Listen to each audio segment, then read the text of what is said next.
Hi friends, நம்ம பார்க்க போகிற திரைப்படம் பேர் காமி. காமினா தேடுதல். இந்த படத்தை இயக்குனது பார்த்திங்கன்னா வித்யாதர் காகிதா.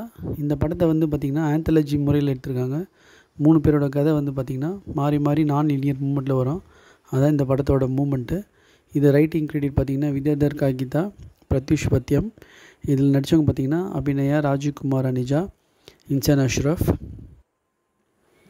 சாந்தினி சௌத்ரி, ராஜீவ்குமார் அனிஜா, ஜான் கத்தோலி, அமுக்குமார் கோட் ராஜுலு, இன்சான் அஷ்ரஃப் சொல்லிட்டேன், கிக் மணி, ராஜீவ்குமார், மயங்க் பரேக் படம் நடிச்சிருக்காங்க.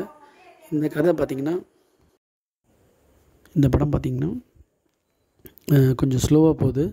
ஸோ இதில் இந்த அகோரி கேரக்டர், அகோரியை நிராகரிச்சிருவாங்க அவங்களோட இதில் ஆசிரமத்துலேருந்து. அப்போ அவர் ஒரு தேடுதலில் அவரோட வாழ்க்கை பின்னணியை தேடி போவார். அப்போ அவருக்கு ஒரு அபூர்வமான ஒரு மஷ்ரூமை அவர் அந்த ஒரு விதமான ஒரு பூவை அவர் எடுக்கணும். அது 36 வருஷத்துக்கு ஒரு பூக்கிற பூ.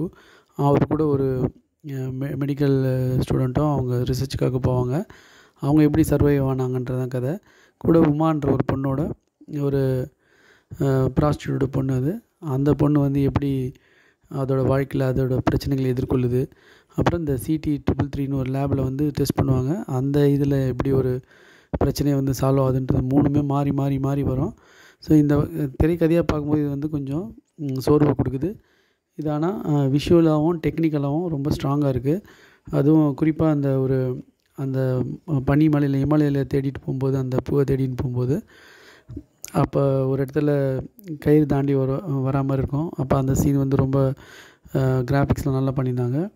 இது ஒரு மீடியம் ஃபாஸ்ட்டில் போகிற ஒரு படம். இதில் தெலுங்கு படத்தில் யூஸ்வலாக வர மசாலா ஃபைட்டு, மாஸ் சீனு, அப்படியே வண்டி பறக்கிற மாதிரி அது மாதிரிலாம் எதுவுமே இல்லாமல் ஒரு அப்படியே நிதானமாக போய் கதை ஒரு ஆந்தாலஜி மூமெண்ட்டில் இந்த படம் போடுறது ஒரு வரவேற்கத்தக்க கதையாக தான் இது இருக்குது. Thanks friends.